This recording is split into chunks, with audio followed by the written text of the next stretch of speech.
It has been manufactured in more than 30 countries. It exists in over 200 variations. Around 100 million of them are currently in circulation worldwide. That is one for every 60 people on Earth. It has appeared in conflicts on every single continent except Antarctica. It is on the national flag of a country. It became the symbol of revolutions, liberation movements, and terrorist organizations, sometimes all three at once. The man who invented it spent 30 years telling the world he slept fine. Then, a few months before he died, he wrote a letter to a priest. And the price of this weapon. We will get to that. Stay until the end. That's when we get to the price. And the number is not what you expect. Mikhail Kalashnikov was born in 1919 in a village called Kuria. Population, a few hundred people. Location, Western Siberia. His family were kulaks, peasant farmers who owned their land. Under Stalin's collectivization in the late 1920s that made them enemies of the state. The family was stripped of everything and exiled to another region of Siberia. Mikhail was 11 years old. He had no formal engineering education, no weapons design training. What he had was a mechanical mind, the kind that takes apart every machine it encounters to understand why it works. By 1938, he was 19 and serving in the Red Army as a tank mechanic. By 1940, he had already designed a device for counting tank engine hours, noticed by his commanders, who sent him for further technical training. Then came 1941. During the Battle of Bryansk, a German anti-tank shell hit his T-34. He was wounded in the shoulder. He was sent to a military hospital. And in that hospital, lying in a bed, he overheard a conversation that changed the course of history. A soldier in the next bed asked out loud, "Why does every German soldier have his own automatic weapon, while our men share one rifle between three?" Kalashnikov didn't have an answer. He decided he was going to find one. He began sketching designs on hospital paper. Nurses brought him more when he ran out. Fellow patients offered suggestions. He had no manuals, no workshop, no professional support. He was 22 years old, recovering from a gunshot wound, and he was designing what would become the most produced weapon in human history. By 1945, he had a working prototype. By 1947, it passed military trials. By 1949, it was officially adopted by the Soviet Army. The AK-47, Avtomat Kalashnikova, 1947. It was not the most accurate rifle of its era. It was not the most technologically advanced. American engineers looked at it and saw something almost crude. But it worked. It worked when other weapons didn't. The key was in something called loose tolerances. The internal parts of the AK-47 have slightly more space around them than in more precise weapons. That extra space, fractions of a millimeter, means that sand, dirt, mud, and debris don't jam the mechanism. The weapon keeps firing when others stop. It has 8 moving parts. Fewer parts means fewer things to break. It can be completely disassembled and reassembled in under 60 seconds without any tools. An untrained conscript can learn to use it in hours. In the jungles of Vietnam, American soldiers fighting with the M16 encountered a specific problem. The M16 was designed for clean conditions. Vietnam was not clean. The M16 jammed. Captured AK-47s did not. American soldiers began picking up enemy weapons and carrying them alongside, or instead of, their own standard-issue rifles. That is how a self-taught mechanic from Siberia, with no formal engineering training, produced a weapon that American soldiers preferred over the product of the world's most advanced defense industry. In 1949, the Soviet Army adopted the AK-47, and then the Soviet Union did something that had never been done before in the history of arms manufacturing. They gave it away, not licensed, not sold at a discount. Gave complete production packages, the machinery, the technical blueprints, the raw materials, the tooling, Poland received a package. East Germany received one. Czechoslovakia, China, North Korea, Egypt, Iraq, Iran, Yugoslavia, Bulgaria, Romania, Hungary. Dozens of countries received everything they needed. By the mid-1970s, an estimated 35 million AK-47s had already been manufactured. By the time the Soviet Union collapsed in 1991, that number had grown to somewhere around 70 to 75 million. The strategy worked exactly as intended.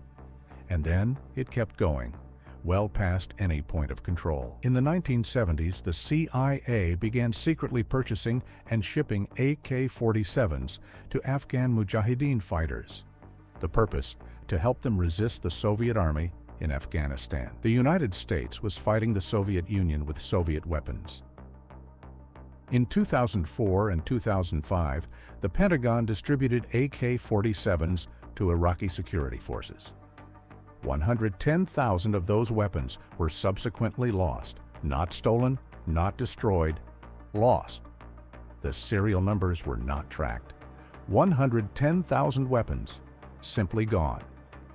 The gun the Soviet Union built to arm its allies became the gun that armed everyone, including everyone's enemies.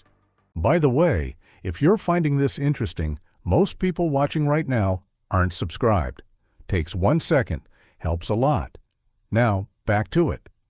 The manufacturing cost of an AK-47 at peak Soviet production was between $10 and $50 per unit. That is not a misprint. Decades of mass production, shared manufacturing across 30-plus countries, and a deliberately simplified design brought the production cost to somewhere in the range of a good pair of shoes. Today, the price of an AK-47 varies by approximately 36,000% depending on where you buy it. In active conflict zones, certain areas of sub-Saharan Africa, parts of the Middle East where wars have flooded markets with weapons, you can buy one for $10. In regions with low-level instability, the price rises to around $100 to $300. In peaceful countries with functioning border controls, $400 to $700 for a used model. In Western Europe, where strict regulations make them difficult to obtain outside of legal channels, illegal AK-47s sell for $1,000 to $2,000. On the dark web, where anonymity and shipping risk are factored in, prices reach $2,800 to $3,600. One study found that an AK-47 smuggled across the U.S.-Canada border increases in value by 560% simply from crossing that line.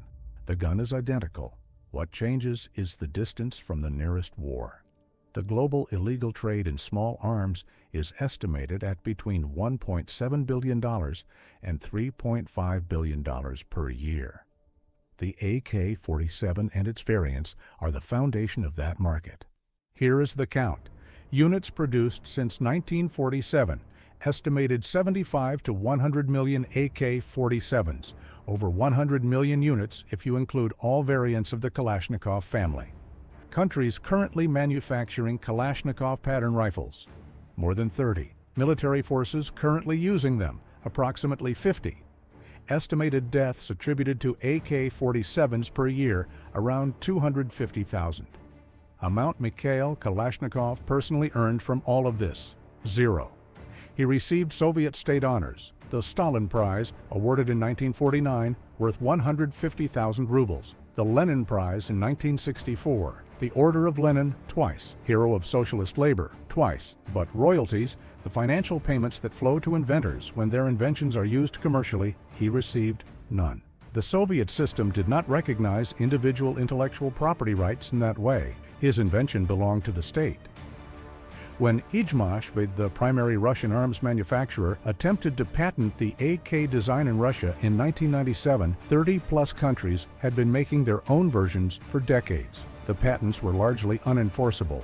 In his later years, Kalashnikov supplemented his income by appearing at arms exhibitions and gun shows. He also licensed his name to 2 vodka producers, Kalashnikov Vodka, in the hope that his famous name might generate the income his famous invention never did. He died on December 23, 2013. He was 94 years old. The AK-47 is depicted on the national flag of Mozambique. It appears in the logos of Hezbollah and other armed organizations. When U.S. forces captured Saddam Hussein in December 2003, he had 2 AK-47s beside him. The weapon outlived the Soviet Union. It outlived the Cold War. It outlived the man who designed it. For most of his life, Mikhail Kalashnikov gave the same answer when people asked about his responsibility for the deaths caused by his weapon. He slept well, he said. He had designed a weapon for defense, not aggression. Wars are started by politicians, not by weapons designers. The gun is a tool. The choice to use it belongs to the person who pulls the trigger. That was his public answer for 60 years. A few months before he died, he wrote a letter, not to a government official, not to a journalist, to Patriarch Kirill, the head of the Russian Orthodox Church. He asked whether he bore moral responsibility for the deaths caused by his weapon. He described the spiritual anguish the question had brought him in his final years. The letter was private. It became public only after his death. The man who spent 60 years saying he slept well spent his last months asking a priest for absolution. We don't know what answer he found. Was it worth it? Drop your answer below.